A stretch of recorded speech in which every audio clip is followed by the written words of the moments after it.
Halo teman-teman, selamat datang kembali di Seonggok Bidak Catur.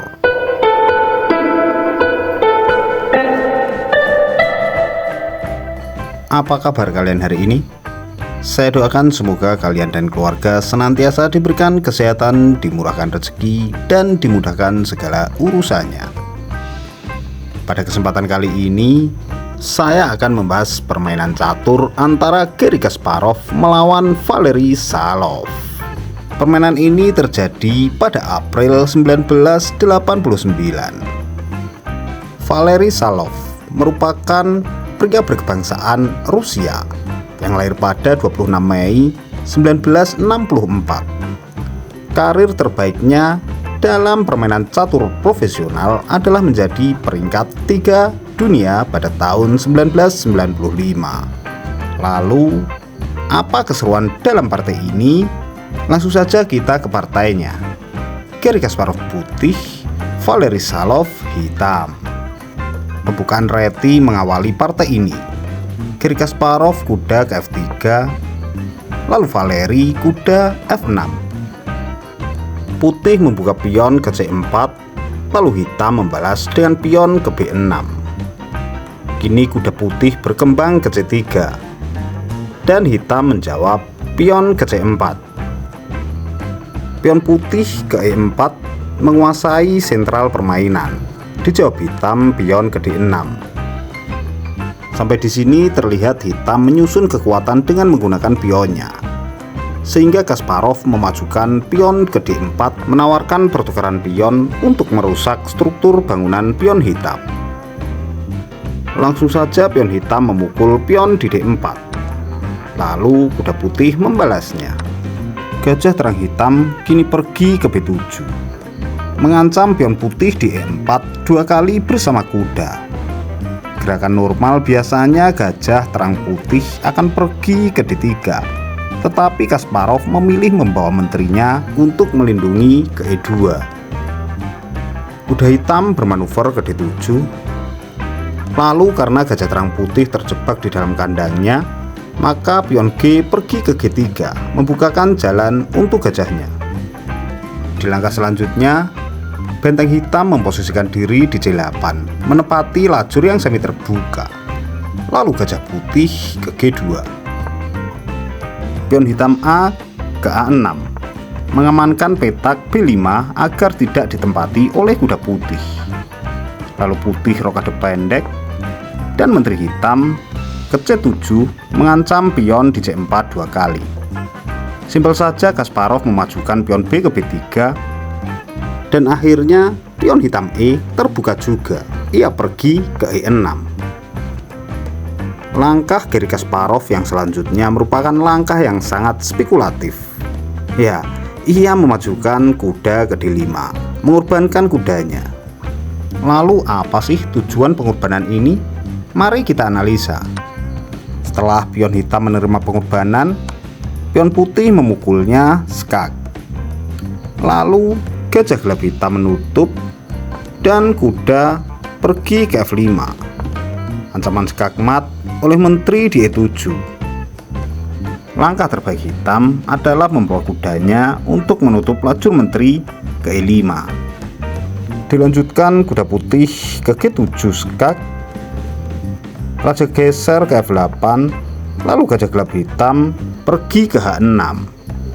Inilah posisi yang diinginkan oleh Kasparov. Namun sayangnya hitam telah membaca pola ini, sehingga itu tidak dilakukan. Oke, kita kembali.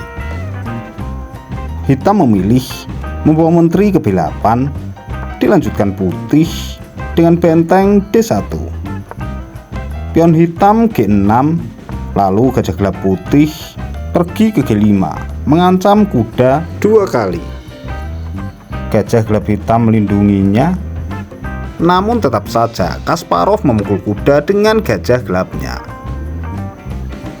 Kuda hitam di D7 membalas memukulnya, sehingga ia melepaskan penjagaan atas pion hitam di B6, sehingga langsung saja kuda memukul pion B6 dan mengancam benteng di C8.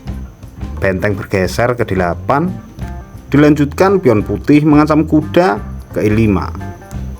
Dengan majunya pion tersebut, sehingga diagonal gajah terbuka, dan langsung saja gajah gelap memukul gajah putih di G2, lalu putih memukul kuda di F6. Gajah membalas pion, dan lihatlah posisi ini teman-teman.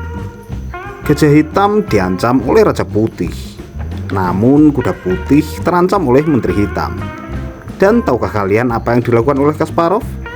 Ia tidak menyelamatkan kuda maupun memukul gajah di kedua, namun ia malah menambah mengorbankan kudanya pergi ke E6.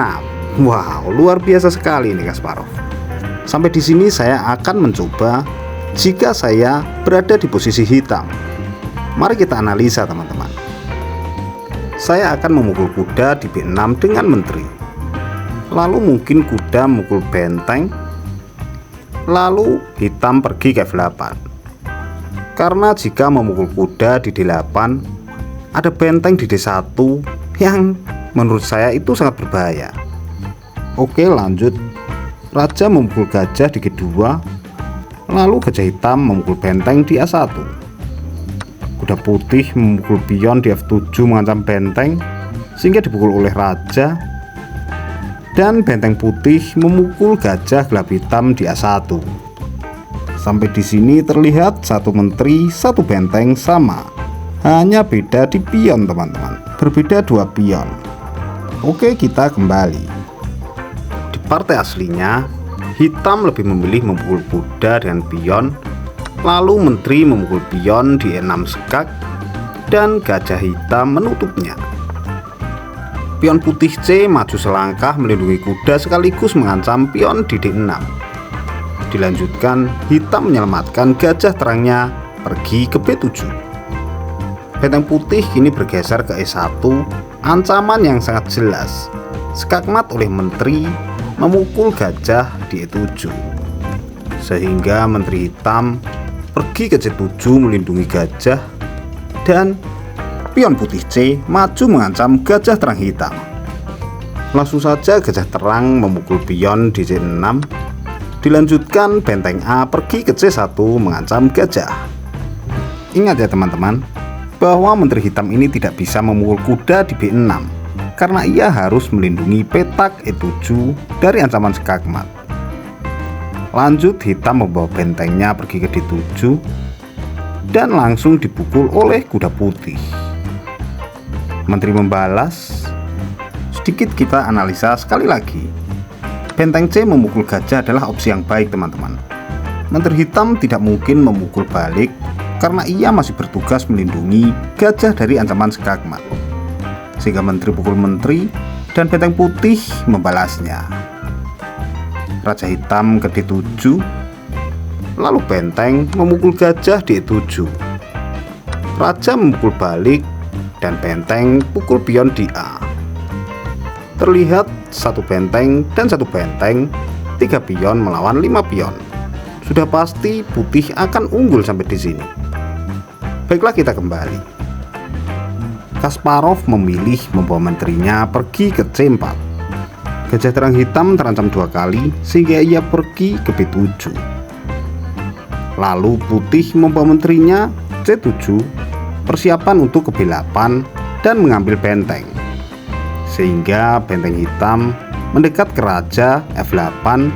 Namun tetap saja Kasparov membawa menterinya skak ke B8, raja ke F7, dan kemudian Kasparov memajukan benteng ke C7 mengancam menteri, dan sampai di sini hitam menyerah, mengaku kalah. Ternyata kalkulasi saya dibandingkan dengan kalkulasi Garry Kasparov bagaikan satu butir pasir yang berada di pantai yang sangat luas teman-teman. Ya, bukan apa-apa. Padahal saya berpikir tidak dibatasi dengan waktu, sementara Kasparov sudah pasti dibatasi dengan waktu yang terus berjalan. Hihihi, mohon maafkan saya jika saya sok-sokan menganalisa teman-teman. Oke, baiklah. Jika teman-teman ada yang bertanya mengapa hitam menyerah padahal masih unggul perwira, mari kita lanjutkan. Benteng hitam memukul menteri, dibelas benteng putih memukul menteri di D7. Dipastikan satu dari dua gajah hitam akan hilang teman-teman. Gajah terang hitam mengancam benteng di C6, lalu benteng putih memukul gajah gelap skak, raja pergi ke G8, lalu benteng putih pergi ke A7 mengancam pion di A6. Gajah melindungi pion, dan simpel saja benteng satunya membantu di garis 7. Pion hitam D5 dan benteng pukul pion di A7. Pion maju, benteng skak, raja bergeser, lalu putih mendapatkan satu pion lagi. Pion hitam lanjut maju, lalu putih mengambil posisi di lajur D, mengamankan pion hitam yang ingin berpromosi. Sampai di sini mungkin sudah jelas ya teman-teman, bahwa hitam sudah hampir tidak berkemungkinan memenangkan atas pertandingan ini. Putih unggul segalanya, dari materi, posisi hingga tempo. Oke, baiklah teman-teman. Sampai di sini dulu video kali ini. Kurang lebihnya mohon maaf yang sebesar-besarnya. Jika berkenan, silahkan like video ini, subscribe channel ini, dan sebarkan video dan channel ini ke teman-teman kalian, tentunya yang mencintai permainan catur. Jika tidak berkenan, jangan sungkan untuk meninggalkan di kolom komentar berupa kritikan, saran, dan masukannya, agar bisa saya jadikan sebagai pembelajaran pembuatan konten selanjutnya. Terakhir dari saya, terima kasih sudah menonton dan wassalamualaikum warahmatullahi wabarakatuh.